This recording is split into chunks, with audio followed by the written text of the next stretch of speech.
मैं तुम्हें एक फ्री की एडवाइस दे रहा हूँ यू फूल। उसकी ताकत कभी भी मत आजमाना जिसकी ताकत का तुम्हें अंदाजा नहीं है। एवीएम ग्रुप्स के वाइस प्रेसिडेंट राजीव सिन्हा की आंखें जैसे आग बरसा रही थी। गुस्से से उनका पूरा शरीर थरथरा रहा था। आज इस टेबल पर अगर तुमने रिजाइन किया तो दिल्ली तो क्या, इंडिया की किसी भी कंपनी में तुम्हें कोई जॉब नहीं मिलने वाली। उनकी आवाज पूरे ऑफिस में गूंज रही थी। आखिर राजीव सिन्हा की धमकी खोखली नहीं थी। देश की कई सारी कंपनीज में काम करने वाले छोटे से छोटे एम्प्लॉयज राजीव सिन्हा का नाम सुनकर कांप जाते थे, लेकिन उनके सामने ब्लैक ड्रेस में 5 फुट 4 इंच की 23 साल की जो खूबसूरत लड़की खड़ी थी, उसकी आंखों में जरा सा भी डर नहीं था। I am sorry to disappoint you sir, लेकिन जैसा मैंने कहा, मैं किसी दूसरे ऑफिस में काम नहीं ढूंढ रही हूँ। मेरा रीजन ये है कि मैं शादी करके मुंबई शिफ्ट हो रही हूँ और मेरे होने वाले पति संजीव को ऐसी पत्नी नहीं चाहिए जो काम के सिलसिले में हमेशा घर के बाहर रहे। मनीषा की ये बात सुनकर राजीव सिन्हा शॉक्ड थे। ये तुम कैसी बातें? राजीव सिन्हा बोलते बोलते रुक गए। फिर उन्होंने हैरानी से मनीषा की तरफ देखकर कहा, 3 साल तुमने दिल्ली के बेस्ट कॉलेज में ग्रेजुएशन की और फिर 2 साल IIM से MBA। एवीएम ग्रुप का लाखों का पैसा जो तुम्हारी ट्रेनिंग में लगा है उसे तुम बर्बाद कर रही हो। मनीषा शांत स्वर में बोली, सर, लाइफ के हर डिसीजन को पैसों से नहीं तोला जाता है। ये डिसीजन तो मैं अपने माँ पापा की खुशी और अपने प्यार की वजह से ले रही हूँ। मनीषा ने अपना रेजिग्नेशन लेटर टेबल पर रखा और केबिन से निकलने लगी। आई जस्ट होप कि तुम्हें अपने इस डिसीजन पर पछतावा ना हो मनीषा। राजीव सिन्हा की बातें मनीषा के मन में जैसे काले बादल की तरह छा गई और तभी एक हाथ ने उसे बगल वाले केबिन में खींच लिया। मनीषा थोड़ी झेप गई। मनीषा की कलीग इनाया अपनी आंखें बड़ी बड़ी करके फुसफुसाई, क्या यार मनीषा, तूने तो वीपी को गुस्सा दिला दिया। ये सिन्हा तुझे बर्बाद कर सकता है। मनीषा समझ गई कि पूरे ऑफिस ने वो आर्ग्यूमेंट सुन ली थी, लेकिन फिर भी मनीषा ने इनाया की बात टालकर उसे अपनी वर्ल्ड फेमस स्माइल देते हुए कहा, छोड़ना, वो मेरा क्या ही बिगाड़ेंगे जब मुझे आगे काम ही नहीं करना। चल ये सब छोड़, अभी मुझे निकलना होगा। दिन बहुत कम रह गए हैं, मुझे फर्नीचर देखने जाना है और अगर पसंद आ गया तो फिर यहाँ से सीधा मुंबई में संजीव के फ्लैट पर डिलीवरी भी करवानी है। मेरे पास बहुत सारा काम है, चल बाय। इनाया अपनी सबसे अच्छी दोस्त को जाते हुए देख रही थी, लेकिन उसके चेहरे पर शंका थी। बहुत कम लोग होते हैं जिन्हें उनके प्यार के साथ जिंदगी गुजारने का मौका मिलता है। मनीषा उनमें से एक थी, लेकिन इनाया को ये भी पता था कि बहुत बड़े सपने अक्सर बहुत जोर से टूटते हैं। इनाया की फिक्र से अनजान मनीषा एक बड़े से फर्नीचर की दुकान पर खड़ी हाथ में एक मैगजीन पकड़े वहां के ओनर से डिजाइन को लेकर बहस कर रही थी। देखिए, मैं आपसे पहले ही कह चुकी हूँ, मुझे सिर्फ यही डिजाइन चाहिए जैसा इस मैगजीन में है। अगर आपके पास वैसा डिजाइन नहीं है तो मैं किसी और दुकान से ले लूंगी। लेकिन मैम, मैं आपसे बता चुका हूँ कि ये डिजाइन बहुत ही आउटडेटेड है और ये डिजाइन आपको यहाँ तो क्या पूरे दिल्ली में कहीं नहीं मिलेगी। शॉप के ओनर ने मनीषा को समझाते हुए कहा, मैं कुछ नहीं जानती, आप चाहे कहीं से भी ये डिजाइन लेकर आएं, मुझे सिर्फ यही डिजाइन चाहिए। तभी मनीषा के पीछे से किसी की आवाज आई, जरूरी नहीं कि जो चीज आप चाहे वो हमेशा आपको मिलकर ही रहे। कई बार जो हमारे नसीब में नहीं होता उसके पीछे भागने का कोई फायदा नहीं। मनीषा ऐसे कमेंट करने वाले शख्स को जवाब देने के लिए पीछे मुड़ी, पर वो कुछ कह ही नहीं पाई क्योंकि उसके पीछे वो शख्स था जिसे वो बहुत ही अच्छी तरह से जानती थी। यहाँ तक कि जिस व्हीलचेयर पर वो बैठा था उसे भी वो पहचान चुकी थी। वो अनिरुद्ध था, उसकी छोटी बहन अनीशा का होने वाला पति। अनिरुद्ध को देखते ही मनीषा को हर बार उसके दादाजी की बात याद आ जाती है।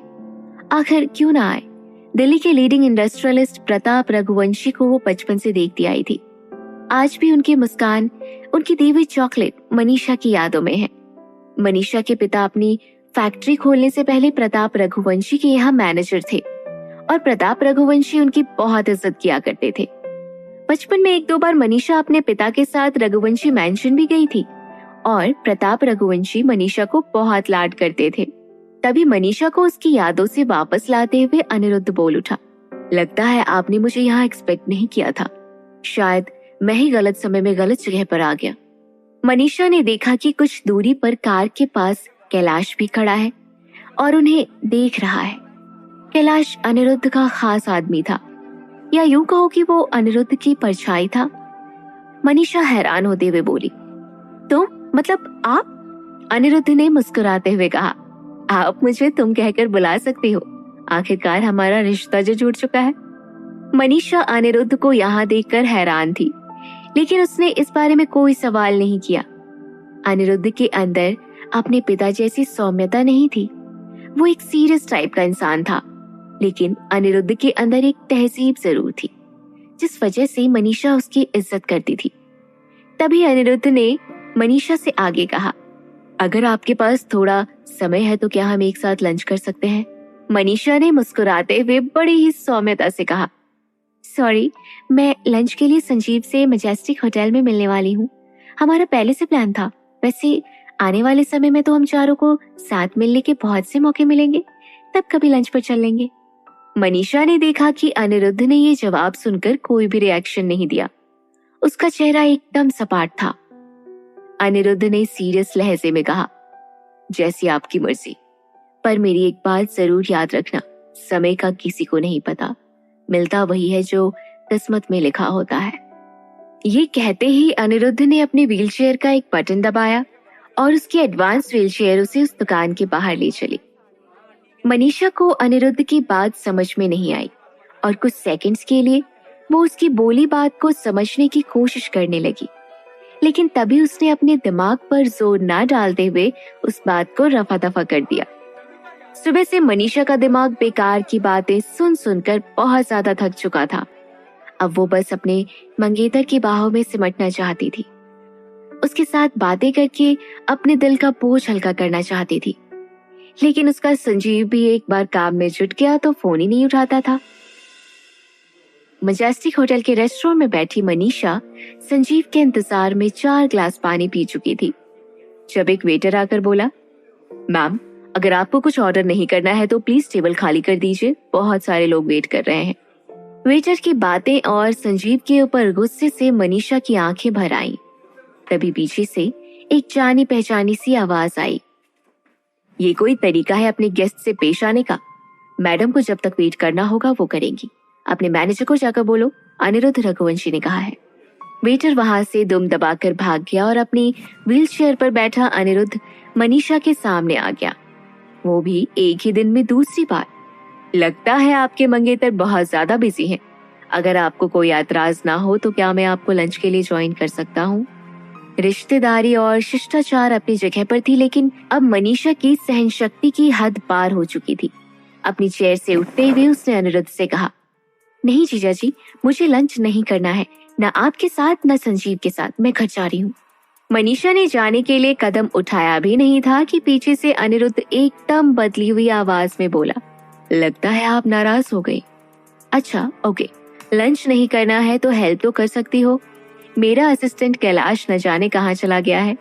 क्या आप इस अपाहिज को इस होटल के 15th फ्लोर तक पहुंचा देंगी प्लीज? मनीषा ने आंखें चढ़ाते हुए कहा, तुम मतलब आप होटल में? अनिरुद्ध ने मुस्कुराते हुए कहा, अमीरों का ख्याल समझ लीजिए, वैसे लिफ्ट उस तरफ है। मनीषा अपनी बहन के होने वाले पति की व्हीलचेयर खींचते हुए खुद को कोस रही थी। लिफ्ट का दरवाजा बंद होते ही वो दोनों दिल्ली के शोरगुल से बिल्कुल जुदा हो गए। तभी लिफ्ट के दरवाजे पर मनीषा ने अनिरुद्ध का रिफ्लेक्शन देखा। उसे जैसे अचानक से नजर आया कि ये अजीब घमंडी आदमी कितना हैंडसम है। हालांकि एक्सीडेंट की वजह से वो अब चल नहीं पाता था, लेकिन अब भी उसका चेहरा किसी तराशी हुई मूर्ति सा लगता था। उस खतरनाक एक्सीडेंट से पहले अनिरुद्ध दिल्ली का मोस्ट एलिजिबल बैचलर माना जाता था। अनिरुद्ध को स्विमिंग पूल में देखने के लिए संडे को क्लब में लड़कियों की लाइन लगा करती थी। लिफ्ट का दरवाजा खुलने की आवाज मनीषा को उसके ख्यालों से बाहर ले आई और उसने सोचा कि क्या उल्टा सीधा सोच रही हूं मैं। लेकिन तभी अनिरुद्ध ने अपना फोन निकालते हुए कहा, मेरा एक बहुत इंपॉर्टेंट कॉल आ रहा है, ये लो की कार्ड और अपना रूम नंबर 1503 को खोलकर वहां का एसी ऑन कर दो। मनीषा को उस वक्त लगा अनिरुद्ध को एक थप्पड़ जड़ दे और कहे, मैं तुम्हारी असिस्टेंट नहीं हूँ। लेकिन तभी अनिरुद्ध अपनी व्हीलचेयर लेकर आगे की तरफ चला गया।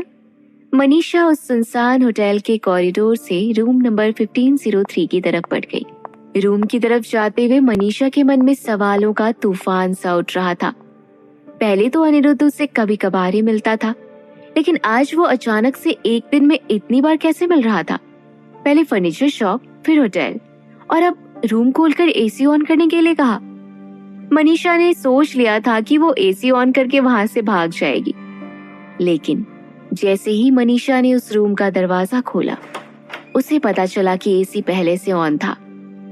कोई था कमरे में। क्या वहां चोर घुस आए थे? क्या कोई अनिरुद्ध की कीमती चीजें रूम से चुरा रहा था? ये सब सोचते हुए मनीषा ने कदम बढ़ाए तो उसकी नजर दीवार पर लगे शीशे पर पड़ी और उसके पैर वहीं जम गए। चोर एक नहीं बल्कि दो थे, एक लड़का और एक लड़की, वो भी बिना कपड़ों के, बिस्तर पर। लेकिन ये क्या? बिस्तर पर बिना कपड़ों के लेटी लड़की को मनीषा अच्छे से पहचानती थी। ये तो उसकी छोटी बहन अनीशा थी। अपनी छोटी बहन को इस हाल में पाकर मनीषा दंग रह गई थी कि तभी आईने के रिफ्लेक्शन में उसने जो देखा, उसे देखकर उसके पैरों तले जमीन खिसक गई। अनीशा जिस लड़के के आगोश में जकड़ी हुई थी, वो लड़का कोई और नहीं बल्कि वो ही लड़का था जिसके इंतजार में मनीषा घंटों से उसी होटल के रेस्टोरेंट में बैठी थी। वो लड़का उसका मंगेतर और होने वाला पति संजीव था। तभी संजीव की नजर कमरे में बुत बनकर खड़ी मनीषा पर पड़ी और उसने एक चीख के साथ अनीशा को धक्का देते हुए कहा, मनीषा, ओह, तुम यहाँ क्या कर रही हो? संजीव की चीख सुनकर अनीशा चादर से खींचातानी करते हुए खुद के बदन को ढक कर खड़ी हो गई। मैजेस्टिक होटल के रूम नंबर 1503 में चुपचाप खड़ी मनीषा अपने मंगेतर और अपनी छोटी बहन को उस हालत में देख रही थी। कुछ पल के लिए कमरे में रूह को चीर देने वाली खामोशी थी, लेकिन उस वक्त मनीषा के मन में ना तो गुस्सा था और ना ही कोई दुख।